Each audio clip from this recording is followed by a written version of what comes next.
We will start with the AFC Championship game. So this is a game to me that told me a lot about Patrick Mahomes and a lot about Lamar Jackson.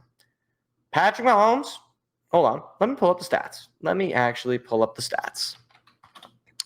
Let's pull it up on ESPN. Here we go. Box score right here. All right. Patrick Mahomes, 241 yards, 1 touchdown, just a couple of sacks, 30 for 39. He also ran for 15 yards on 6 carries, had 105 rating on ESPN. On the flip side, Lamar Jackson had 272 yards, had a touchdown, an interception, sacked 4 times, and he also ran for 54 yards. Now, you look at the total yards, you see, okay, 272, 54. It's far more total yards than Mahomes. Obviously, they had the same amount of touchdowns. Jackson had the 1 interception. Lamar Jackson loses the game. But you look at those stats and you're like, well, Lamar Jackson, he didn't really seem to have that bad of a game. No.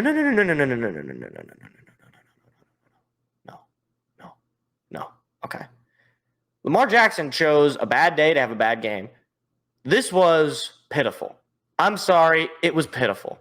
You know how many completions he had in the first half? I don't know. You probably heard this stat before, but I'll let you think. Okay, let's count together. Okay, 1, 2, 3, 4, 5. That's it. 5 completions in the first half. Do you know how long the Ravens had the football?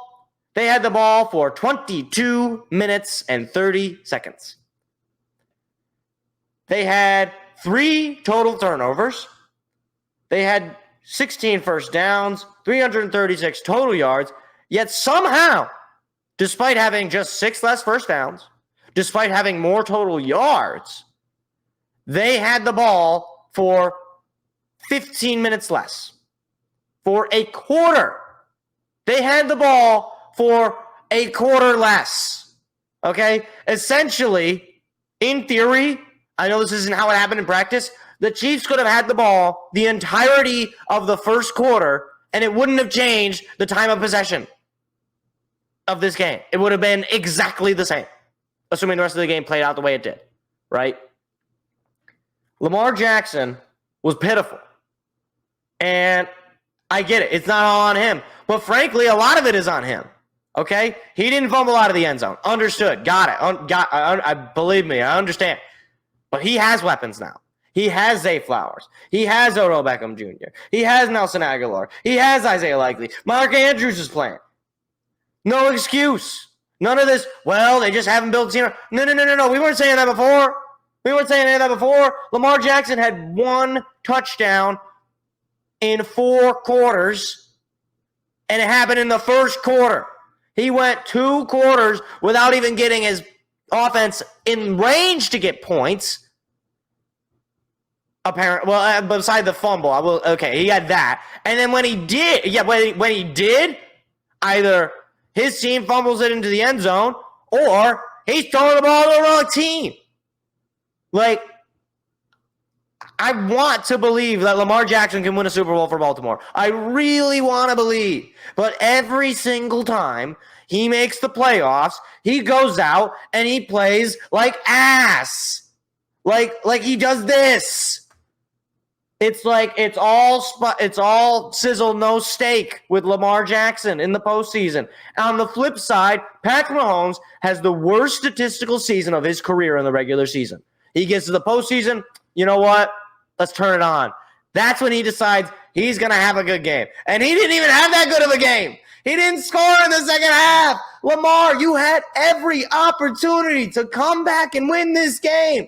They scored 17 points against the top offense in the league, and you lose the game.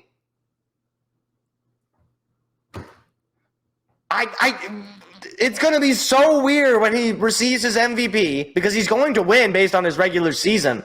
But it's going to be the same thing as the last time he did, where he gets the MVP and everyone's like, he had a rough postseason, but, hey, look at the regular season. Ooh, he ran for 1 billion yards and he threw the ball to Zay Flowers. It's wonderful. It's great. you got cooked. Like you look terrible out there.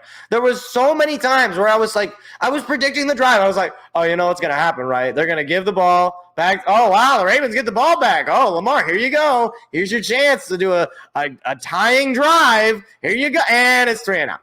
And he got like 3 yards. It's frustrating as someone who really wants the Ravens to be good. I like John Harbaugh. I like Lamar Jackson. He seems like a cool guy. I like that he bet on himself. I like all their players. I like Zay Flowers. I like Mark Andrews. I like OBJ. Like, I love Gus the Bus. And then Patrick Mahomes just comes in and he just goes, woo, and I don't even need to score in the second half.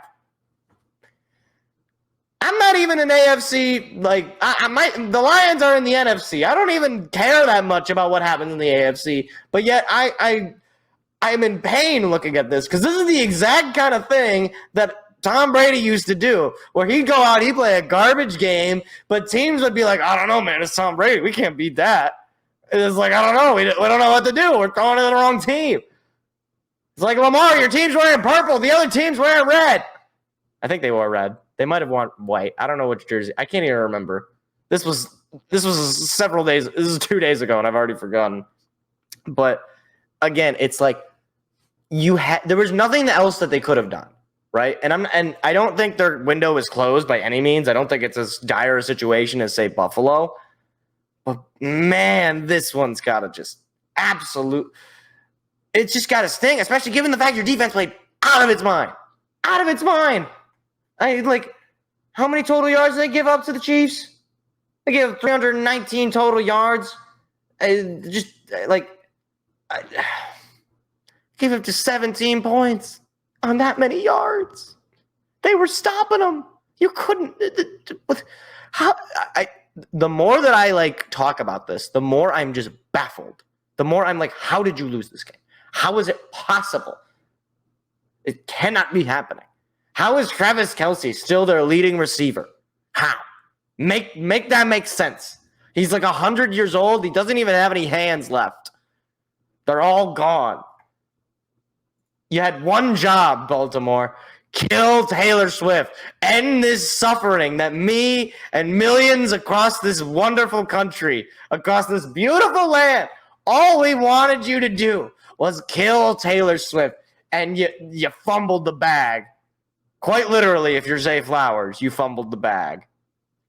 Also, I will say, this is sort of unrelated, but has this been the biggest year for fumbling into the end zone and offensive offsides? I feel like there's never been a year where this has happened more times than it has this year. I don't remember anybody fumbling into the end zone last year. I don't remember it happening the year before that. I don't remember it happening the year before that. I certainly don't remember any offensive offsides last year or the year before. It's like this year, it's like the NFL was like, hey, you know what we could do? Why don't we do some offensive offsides? People don't expect that. People don't usually, nobody really thinks about that. It is a rule. I bet next year we're going to get a bunch of defensive delay of games. We're just going to get a bunch of weird penalties that people are not used to. Maybe we'll get an offsides on the kickoff. We'll get a special teams offsides. We could do that, right? Just start doing a bunch of weird penalties that people forget exist. Maybe everyone's gonna start kicking it out of bounds on a kickoff. I guess people don't forget that, but it's still kind of weird because it doesn't happen ever.